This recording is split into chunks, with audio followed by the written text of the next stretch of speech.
Mike Waskewich. I'm the co-founder of the Bar Book, which is a flavor matching technology platform, and started a nonprofit called Craft, which is a coalition to represent American flavor and tradition. Awesome, man. So walk me through, let's start with Craft, and then I want to go to the Bar Book. So Yeah. Walk me through what the overall mission is. And I love the fact that I don't do a ton of research intentionally because I want to learn organically in front of the camera, because the number one thing is I want people to understand how to navigate in conversations with strangers and learn how to connect with strangers. So outside of all the industry stuff, that's why I do these no questions, no prep. We just go live and do whatever happens.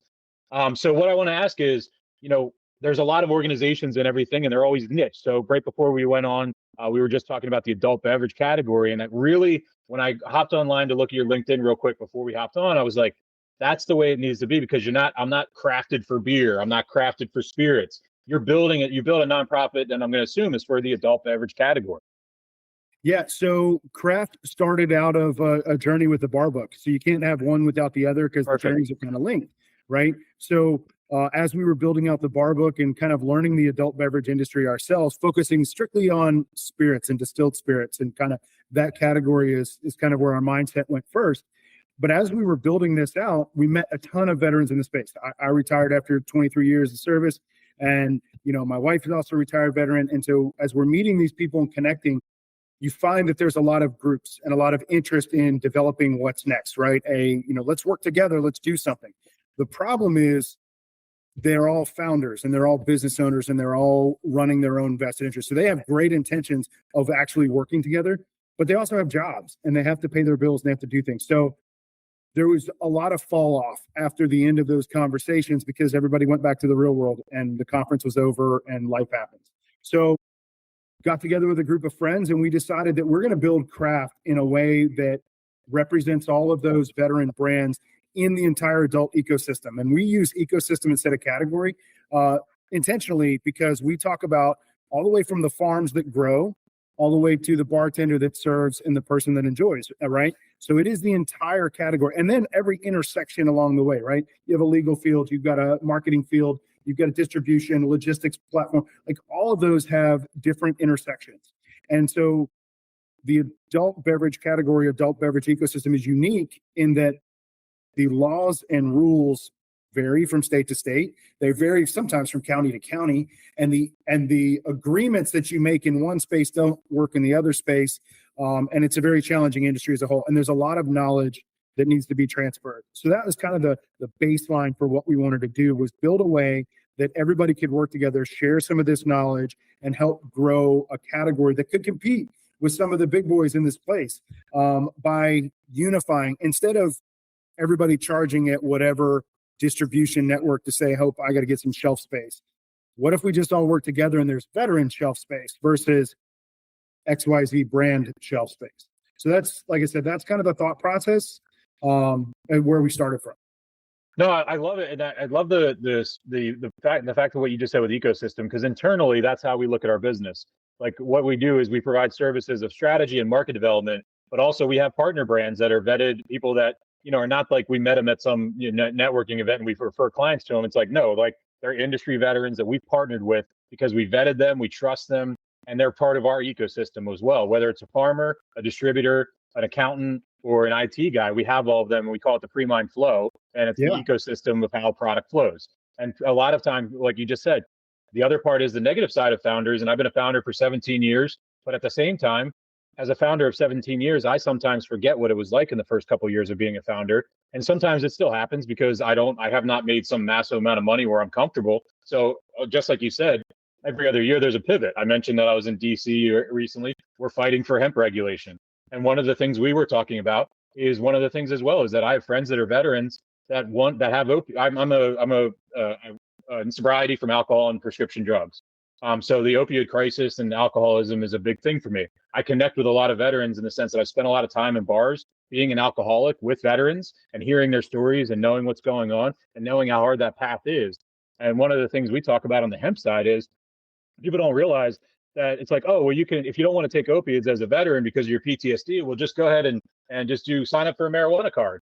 Well, if you sign up for a marijuana card and you're a veteran that also loves his gun rights and wants to keep his kids in the custody of his children, state by state, that's not actually possible. So where is this man or woman going to get the relief that they need to be where they're not stifled by a very un-American way of being able to give access to everybody that needs to happen to from a clean and responsible way. I don't want to use the word healthy at all, but I want to say the word responsible way, and be able to choose their path of how they want to accommodate and be able to thrive in their world. So I'm excited now for this conversation specifically about that, but not just about him, about veterans in general and the alcohol industry and how it plays a role. Because in my 20 years, I've seen veterans come out about it the way you do, which is a really positive way. You sound like you have a great platform of the full picture of advocacy and education, which is what's needed.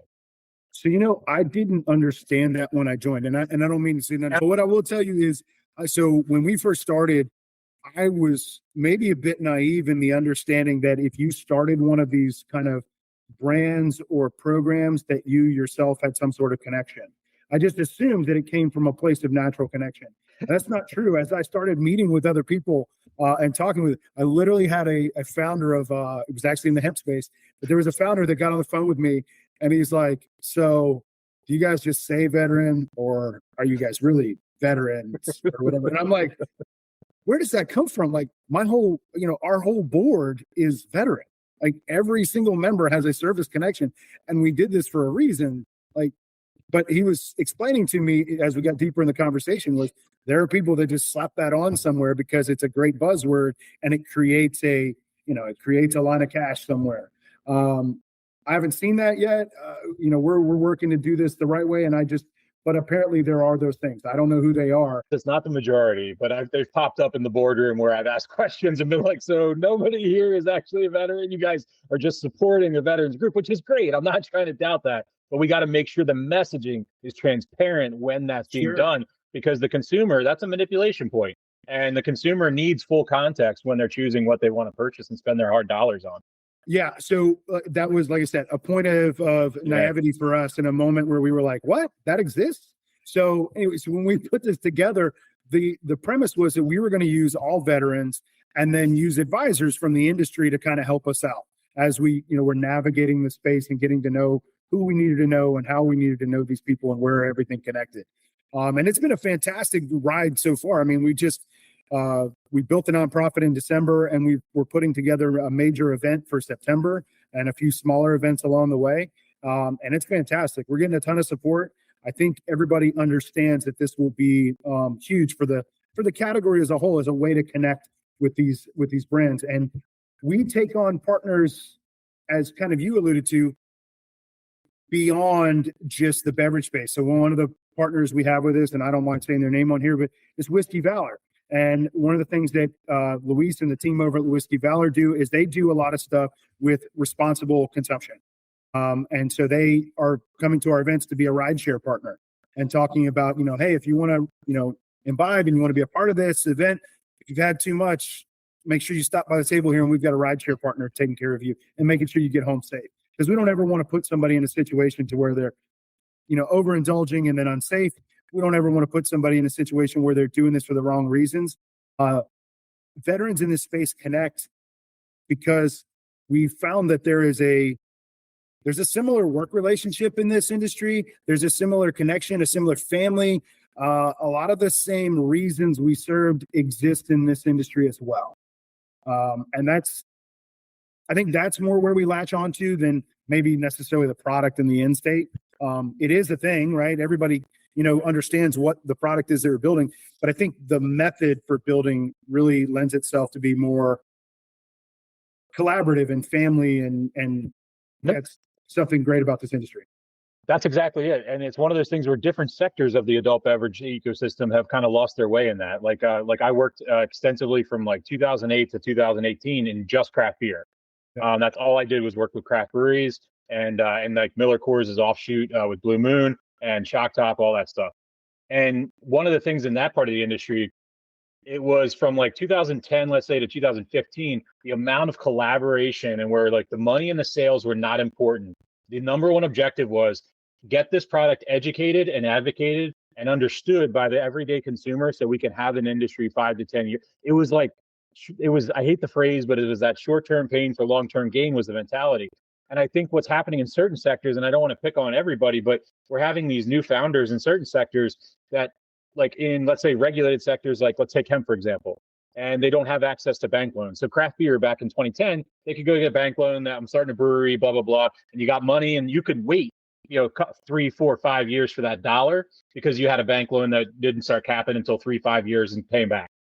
Now with these hemp guys and like these functional beverage and all these guys that are in this like gray space, they have the opportunity to be exactly like craft beer came out like them with those collaborations of bringing that community, bring that to social aspect of things, bring people out of their house. Because that's the other thing as a whole, what we're missing is as a category, we're losing the fact that on-premise is down. Now, what does on-premise mean? On-premise is bars and restaurants, for anybody listening, are places where you consume on the premise of the sale. Now, why does that matter more than just dollars and cents? What matters more than just dollars and cents, because the time that this country was founded through the American Revolution, where was the Declaration of Independence written? Where were those conversations had? The society as a whole was built in bars and restaurants. And I'm somebody who's 3 years sober and run a podcast called Ready to Drink because it's ironic.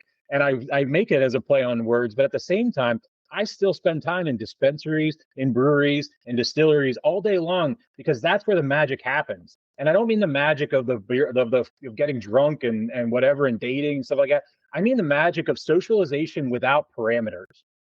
And that's where I want people to understand, like, and I'll reiterate this to you, Michael, and compliment you on this. This is why I have the podcast format the way I do, because I want people to tune in while they're driving and feel like they're the third chair at the bar with you and I while we're having a conversation.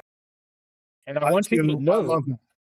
Exactly. And I want people to know as we go into this conversation deeper, that's the intention. It's not to make millionaires. It's to actually bring socialization back to society. And I will speak against something that's being promoted is, by our government right now. I watched a press conference where they're like, alcohol is the social lubrication and we all need to, like, that's something that even in the industry working in it, we don't need to be presenting alcohol as a crutch or a lubricant. Alcohol is a piece of society, and it doesn't need to be an accelerator or anything like that, Yeah, so it's one of the mottos that we use when we talk about the bar book. Again, I'm switching industries for you a little bit. You're good. Keep going. Yeah, you're good. But one of the things we use when we talk about the bar book is the connection is the reason, right? It's we wanted to give the networking piece on the bar book as a not only okay, cool, you can flavor match, you can find a place that has that kind of stuff, but the reason for consumption as a whole is exactly what you just said. It is the connection, is the social piece. It is the aspect of it. Nobody wants what COVID left us with, right? And we still talk about that a little bit, but COVID left us with the idea that everybody hoards a bottle or hoards their next collection and puts it at their house, and then they never open it. They keep it there and they don't do anything with it. My wife has a great saying about this. When she was in the military, she was serving with another foreign service at the time. And one of the guys over there was talking about opening a fantastic bottle. And she had the probably uniquely American concept, which is, no, you should hold on to that for a special occasion. And the guy was like, you're alive. Today's the occasion. You may not be tomorrow. Open the damn bottle. And I'm like, when she said it to me, because I had initially the same thought, like you want to make sure it's on your shelf. But at the same time, what good's it on your shelf after you're gone? It doesn't, the memory of enjoying it with the right people and the right occasion, the idea of the bottle is secondary. Quite honestly, you can have a bad drink, a bad cocktail, a bad hemp product, whatever. You can have a bad one of those and you don't remember necessarily that. You remember the moment you enjoyed it. It's multiplied 100 times over if you're enjoying it with the right friends, in the right place, in the right time. And that will be your favorite beverage. Maybe because you think it's tied to the flavor, but it's more importantly tied to the moment. And I think that's huge. And I think you're right, 100% spot on that is the piece that is missing. You give me a Coke in your glass. Quite honestly, nobody cares. Nope. At the end of the day, it's how you connected sitting at a bar or at a picnic table or wherever, just talking to somebody.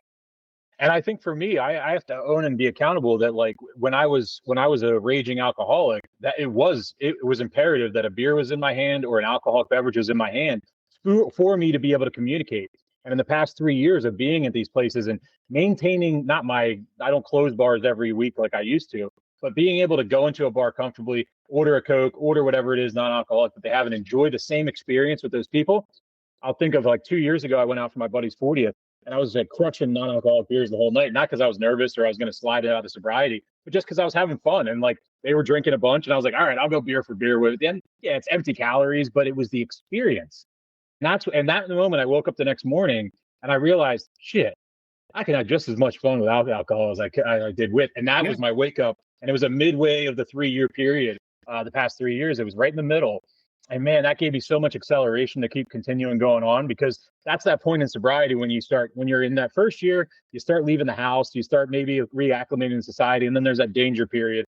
And for me, it's like I'm a living testament, and through moments of suicidal thoughts and an attempt, that realizing getting out of it, that it doesn't matter what's in the glass. And it's like, it's whatever it is for you, it's the everything else around it. So let's go back to the ecosystem.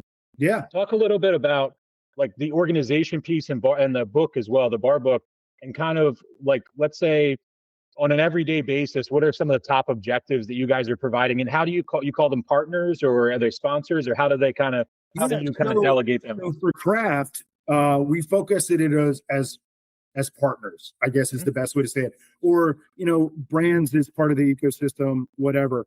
And so right now what we're doing is we're building out our events. So a typical day as we're looking at craft is we're coordinating events. We want to take some of the burden off of these owners by building situations where they can generate new business opportunities, so they can focus more on the creativity and the moments and capturing all that together. But we want to build opportunity for them to reach new customers and new businesses, new partnerships, new relationships, whatever. So I'll use Tampa as an example, because what we're building down there.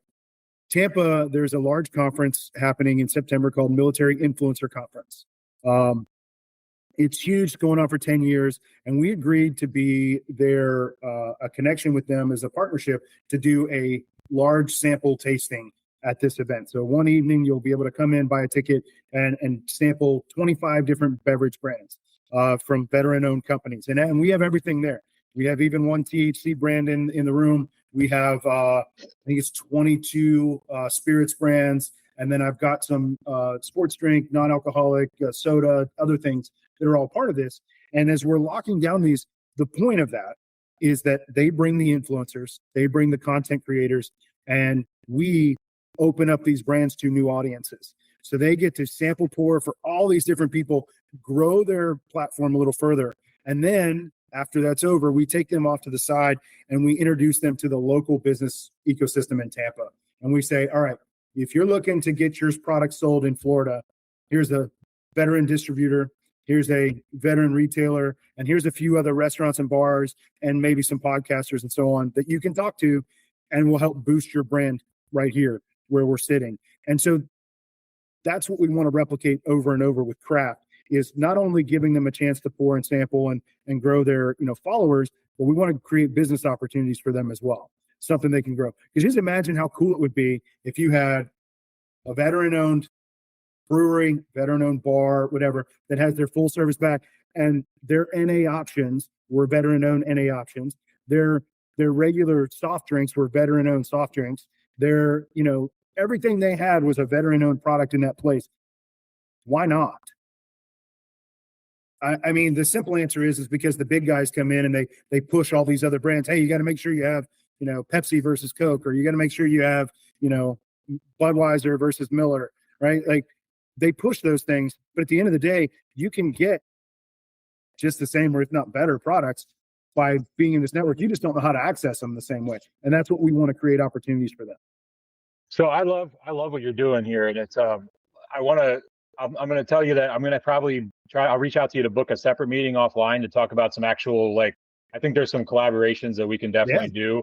And especially like some of we have a whole nother arm that's just education and advocacy. And I think there's a huge opportunity to collaborate on that, as well as the directory basis of the market research we've done, be able to help you out with connecting the dots on that as well. From a mid-Atlantic region, Pennsylvania. Where are you geographically located?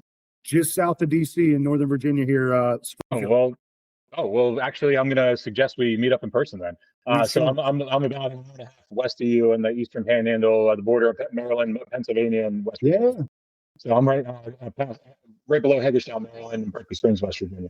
Yeah, I know. Yeah, I know the area well. I used to live in Frederick, Maryland. Been around this area quite a bit. Nice. My mom taught in Washington County in Maryland in the school district there. She taught the gifted program for them for many years and retired. Yeah. So actually, I was just in DC this week, meeting, like I said, with Congress and senators over this hemp regulation and trying to get these protections in place, and whether Medicare, Medicaid, whatever it is we need to do to lock this in and get this as a provided aspect. So I'm out there frequently, and I'll definitely, let's connect. Yeah, I wanted to also introduce you to another guy. Actually, maybe here we go. I'm going to do it when we meet. I'm going to bring another guy who's been on the show before. And he's a military intelligence officer, currently active, Kevin Alcoin, and it's called Alcoin Analytics, AUCOIN. Check him out online. He does like daily briefings and all kinds of stuff. Yeah. I'm going to have all three of us sit down in person, because he's outside of DC as well. And because I think that one thing is, this has been dancing around, is I have so much military in my life and in my family and things like that, that really trying to help you guys, and anything I can do to accelerate what you're trying to do, I want to be of service to that.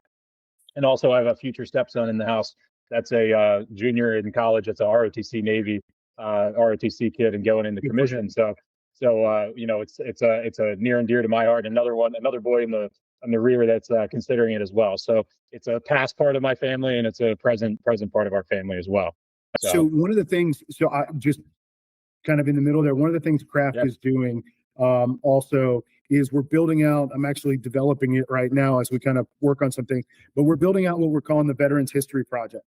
And it's unique to this ecosystem, because one of the things that I want to make sure the story is told is service is not where we stopped, and service isn't all we have done, period.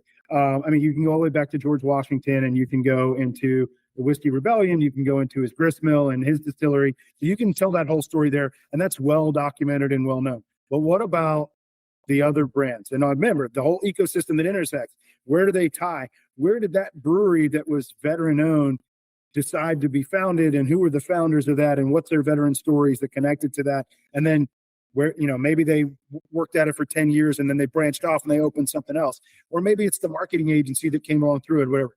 So we're using that, and I want to use the podcast stories that people have done as links into this history project as a way to connect this. So eventually, long-term goal, probably 2 or 3 years down the road, is to be able to look up a veteran, click on their thing, and follow their timeline personally or business-wise, follow the business timeline and see the veterans that intersect with that. And again, it's about what contribution did they make and to this whole industry. And then maybe you find some people in there that you want to connect with or learn more about. So that's something we're working on building out as part of this as well, because I think it's a big story that needs to be told. No, it is. And I'll reinforce that as well, is that a lot of people with this podcast, they'll be like, you do so many episodes. We've done 300 episodes in the past couple of years. And people are like, why so many episodes? And that's exactly why, because there's a library that's getting built. And the library would then, you can hop into topics and everything like that, and be able to search a topic, and then it'll pull up all the clips and all the videos. So it's a bigger picture that I'm playing for, where it seems like I'm being crazy going through interviewing so many people. But you know as well as I do, when there's a searchable, query focused library, the value that can bring to an industry and to a person is crucial. And that is mine long term as well. I originally had a documentary in mind, but I was like, no, a searchable website that is a living, breathing documentary where you can choose your own adventure and how you want it. Like, that's kind of the next level of where I took it in the past year. Yeah, that's fantastic. And we can talk about how to put some of those pieces together and make that work, because I agree with you. The generation of kids, they don't want to watch a 2-hour World War II documentary. What they want to do is, when they start watching that film and they see Private Snuffy, they want to click on him and learn about his family. And then they want to click, where did he connect to, and why was he over here? And then their minds run in whole different directions because the access to information they have. And I think you're right. I think that's the future of the way history is told. That's exactly it. History is going to be told in a mind map. Yeah, it's going to be a giant flow chart, and it's going to be an infographic, and that's where we have to adapt it. And it's not. And the caution is, the reason I want to control my platform in this way and create one beforehand is that I feel like it'll get bastardized and it'll get dehumanized. These infographics will get so shortened that our history would be manipulated. So that's why I'm glad to be able to talk to you as far as that goes too as well, because the real stories are going to be the most important part. Because just so the corporations might stop us from getting on the shelf, the corporations also don't want us to tell the true story in certain ways. And I don't mean that in a tinfoil hat way. I mean that if somebody's true, authentic story is the opposite of what their mission is, they will actively, if it does gain traction and gain attention, they will actively suppress it. And that's just the nature of the ego and the hubris that we have in the society. Sure. 100% agree with that. And I think that that's part of it is as long as you play in the ecosystem and you keep kicking your dollars up to the bosses that control, I mean, let's be honest, alcoholic beverage, using that term, is controlled by pretty much 5 major family brands, right? They're pretty much the big 5 that control everything. And then you can, get to maybe 10 when you get to a little smaller, but the person that just started a brewery doesn't stand a chance unless they build something good enough that the big guys buy. And that's kind of the model and the mindset, but why? And I think that's where this, like I said, what we want to be able to do with craft is we don't want to own you because there's no reason for us to, but if we collectively work together under this umbrella of a nonprofit and can do things that, give us the same access, the same reach, the same pull. If you sell to a bigger company, that's great. You can do all that, but you don't need to because you also have this. Talk to me about your background and your history. You and your wife were veterans. What branch were you guys? And kind of paint that story for me. Yeah. So, story goes that I joined when I was straight out of high school, 17. My mom had to sign my permission slip. I still give her a hard time about it. What year is this? 2000, pre 9/11. All right, there we go. We're about the same age, man. I graduated 03 from high school. Yeah. Yeah. So, so I got in a little bit of trouble, single mom household, kind of stuff. I got in a little trouble. I was going the wrong direction. I ended up in front of a probation officer that basically was going to be like, hey, this is what's going to happen. Because it was a small town, my mom was able to convince them to put that aside and let me go into the military.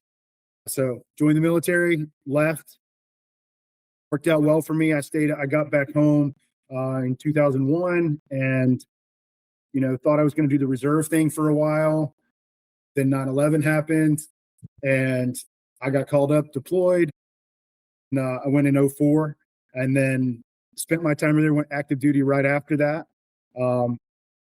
23 years down the road, I decided that I'm hanging it up. I retired as a sergeant major. And the whole reason for the alcohol industry was, I was Army, by the way. The whole reason for the alcohol industry is as you're, retiring, you're meeting all these people. You go to those kind of social occasions, right? Where you have a bourbon, you have a beer, you have all these things. I could afford at that point in my career to have a decent bottle of bourbon or, something with somebody, but still $200 for a, collector's bottle was kind of, I didn't want to do that. So I was looking for a way to help me find another product that I might like before spending the $200. And I did all these Google searches, web store searches, and I found lots of rate and review platforms. Really, there's YouTube, there's TikTok, there's all these people that'll say, hey, this is the best because I love this one because. The problem is they didn't take into account anything I thought. And you could look at any one bottle and you'll get 15 people saying they love it, 15 people saying it's overrated and they hate it. At the end of the day, it's unique to them. So when I couldn't find it, I went back to a group of friends and I was like, hey, this thing doesn't exist. How, what, do you know of anything? And they're like, no, I can't believe nobody's ever thought of this before. So my wife was my girlfriend at the time. We got talking and she's like, why don't we build it? We thought that would be easy. It is not. It is a very difficult. Building a mobile app, it was very difficult. Now it's a little easier, right? AI is all these platforms to build stuff, but back then it was very difficult. So we built it. We went through a couple different developers, went through all these different processes, learned everything, and got all the way ready to. And we put it on the app stores, and it's done. It's ready to go. We're 100%. And then the laws changed a little bit recently for direct to consumer. And now direct to consumer started opening up ways that this could be a little easier to be able to ship stuff to people's homes. So we're like, all right, before we market this thing, let's finish building the direct to consumer. So that's where we're at right now. It's almost done. We've got a partner that's doing direct to consumer pieces with us. So you can use the app. It's there. We just have never marketed it because the last piece we're waiting on is a buy button. And that'll be how it makes money. So it's free to get listed. We'll share any brand that wants to be on there. We'll build out their flavor profiles. We'll do all kinds of stuff with them. The only catch is that when they sell it through our platform, we get a little piece of that. Oh, that's a great model. I mean, it's a eat what you kill model, and that's the way I live most of everything that I do. So it's like, unless there's something that has some groundwork that needs an operational budget, everything I do is entrepreneurial. So I respect that a lot. And a lot of these startup brands should respect that as well. What when you guys when you guys launch this stuff and go through there, is it going to be like a reviews and community type thing, or how kind of like the mechanics of explaining to people if they go to download it, what are some of the features and benefits that you can kind of see in there? Yeah. So at its foundation in the bar book is it is a flavor matching tool. So I tell people all the time, imagine what Spotify does for you in your music library, right? If you go and you listen to something in Spotify, the next thing you know, it's suggesting another song, right? You play a playlist, here's 3 more songs that show up and you're like, oh, that's kind of cool. Some of them that you get, you're like, no, not my thing. And you kick it out of the way. We're doing the exact same thing. As it starts to learn what you have rated and what you have liked, it will collect your top flavors, right? You're a vanilla, caramel, whatever. And then it will start to suggest things that have those same top flavors. And it will suggest across mixers, non-alcoholics, sodas, basically anything but wine. We stayed away from wine. We didn't get into that. But beer, spirits, cocktails, non-alc, low-alc, really doesn't matter, even THC, because flavor is flavor. It just works the same way. Eventually we'll, build out further and have it an interactive where you can add flavors to it and it'll start to alter some of the flavor profile stuff. But for right now, we're keeping it very locked. But the point is it starts to suggest and match to you. Now there is a rate and review like anything else, because you want that data for yourself. I tried this on this date, didn't really like it. Tried this on this date, didn't really like it. Or tried this on this date and loved it. You can share pictures to tie back to the moment, right? We were hanging out on the patio, had this one beer. This thing was fantastic. Maybe 6 months from now, you go to grab that same beer and you're like, I don't know what I was thinking. But we keep the ratings tied to you and tied to your moment so that it's always there, but you can change it. You can go back and adjust. So you gave it 5 stars today, you give it 3 stars tomorrow, and then, vice versa, and it can go different ways. So it is rating, but what I tell people about the ratings is the rating is the aggregate. What matters is how it matches to you. And so if you look at any product on there, you'll see a little fingerprint icon and it'll have a color code on it. And if it's bright red, probably not a match. Bright green, probably a match. And it's just a little bit more education to help you when you're walking through a store and you're like, I'm not sure if I like that or not. I'm going to be honest, man. I meet with a lot of these app companies with different things. This is the coolest idea.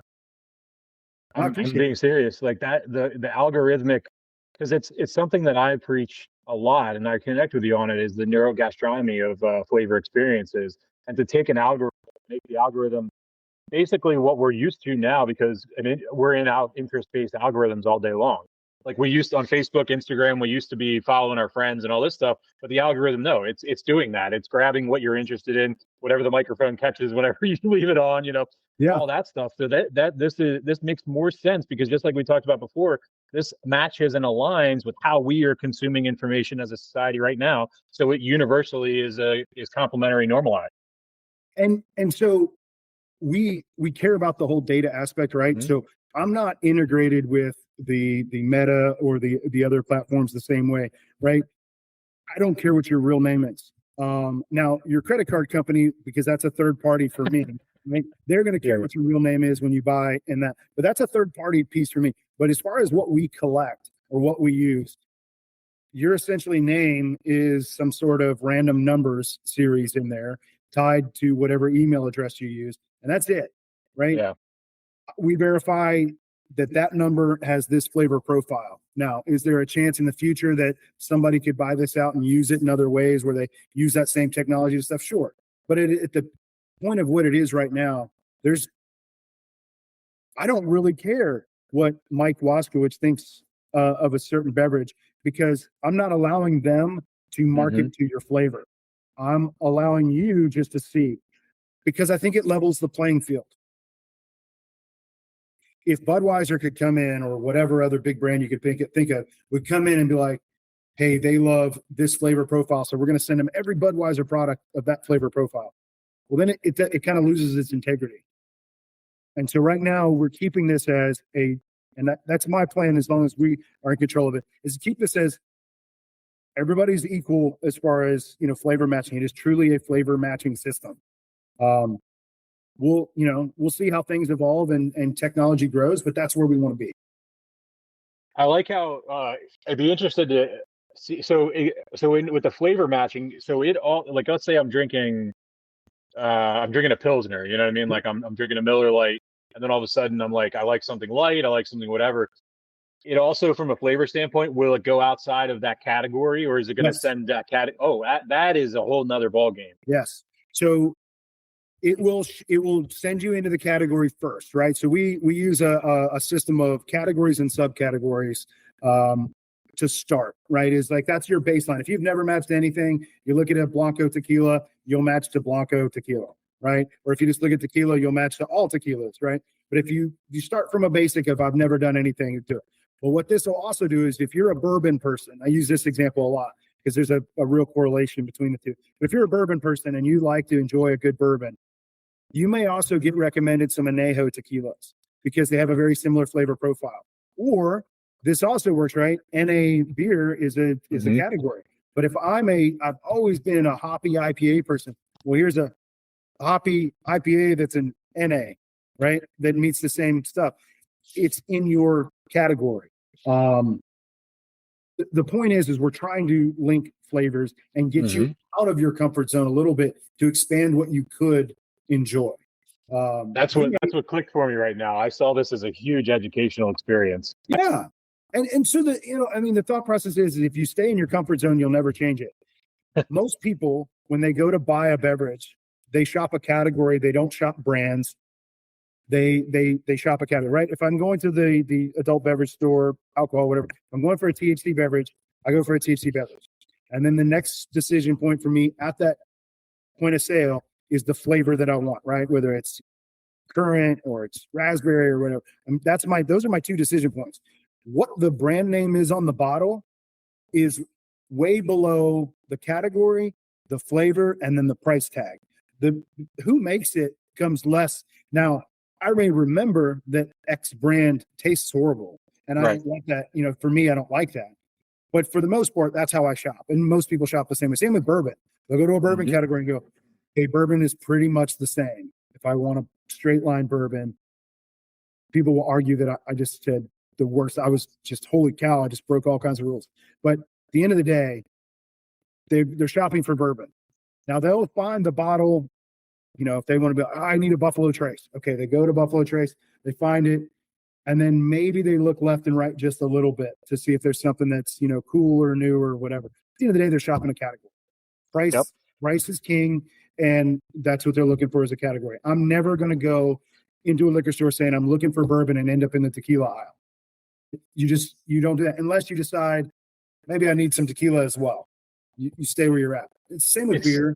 Exactly. It's funny you brought up the thing, because a lot of people overlook pricing, and a lot of times the newer founders in this industry, they're worried so much about when they're going to make their money back that they don't realize how important pricing is. And one of the things that when I was in the brand management spot in craft beer, when new brands would come into the boardroom to pitch, it wasn't the brand. It didn't matter. Like, they could tell me all the stories under the sun about this cool hue and this new brand guide and all this stuff. And it didn't matter, because I would always say, all right, customer has $20 in their pocket now. They filled up their gas tank. They got paid on Thursday. They're going to the beer store on Friday. That's $20. Why are they choosing you? And that question, you wouldn't believe how many people it jarred. Yeah. Because they would tell you all the reasons, but and then I would say, okay, all those reasons you just gave me, does that explain it on the can? And they'd be like, no. And I'm like, okay, so let's take a realistic scenario. I'm walking in the store, I got $20. Your one opportunity is what that can looks like, how it describes itself, and everything like that. So that's why I love this product and what you're talking about in this platform, because it bridges that opportunity, because it's impossible. Now, let me not say impossible. It's hard for a lot of brands to tell that story on their can.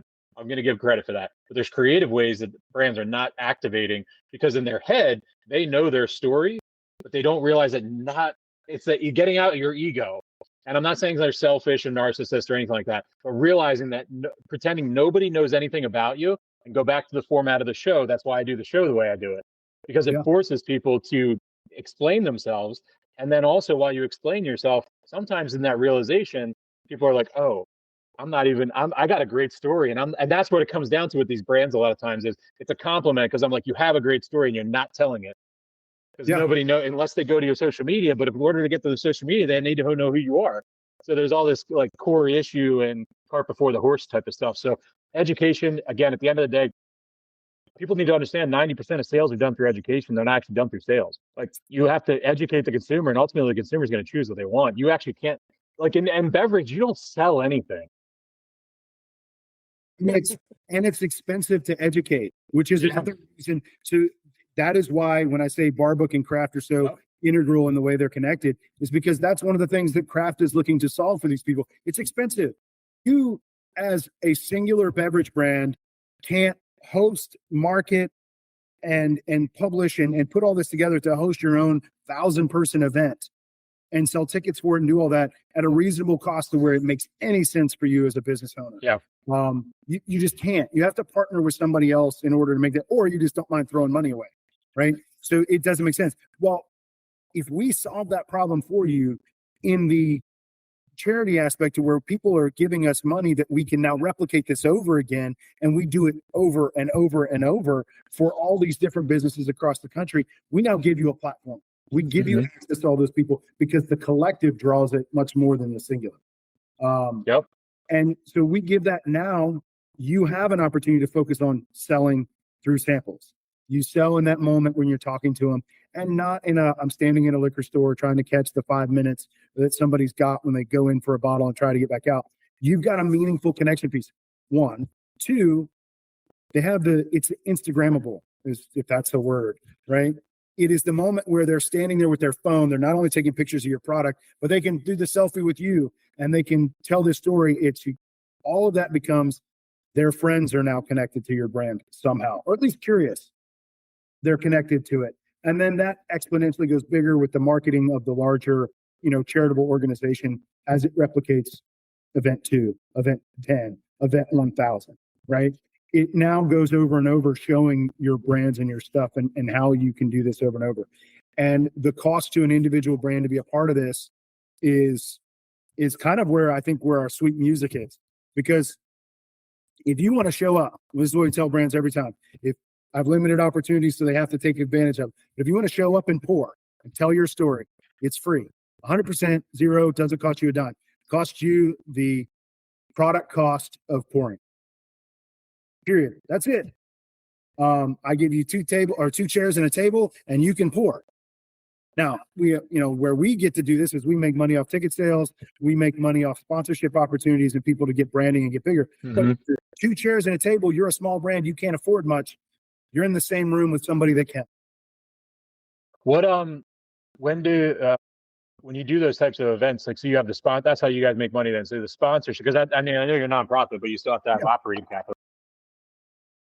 Yeah. So when you're doing that, so a sponsor might be a lead sponsor that's going to manage the event, and then the sub brands can come in throughout it and protect. I like that a lot. So you guys, and do you guys do these events? So if a brand's listening, which a lot of these brands are listening to the show, is, what,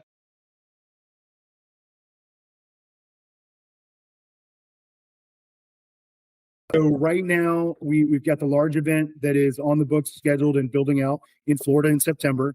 That is probably 99% filled, but we've got small opportunities. So if people are interested, let us know. And that one is going to be a 3-day event for us. The conference that it's attached to is also a 3-day event, but not necessarily aligned in the same package. Mm-hmm. We do a media industry day, like I talked about, where we're going to promote them to the local environment. We're inviting city councilmen and the mayor and a few other people to be like, here are brands that could be a part of your community. There's an opportunity for you brands to sell yourself to the community. Then we've got, distribution. We've got some podcast people. We've got some content creators. They'll all be there in that same space to help promote them small. The next day, we take them into the larger event that we're a part of, and we walk them on the floor and show them around to basically everything that's there. Then the third day, they sip and pour.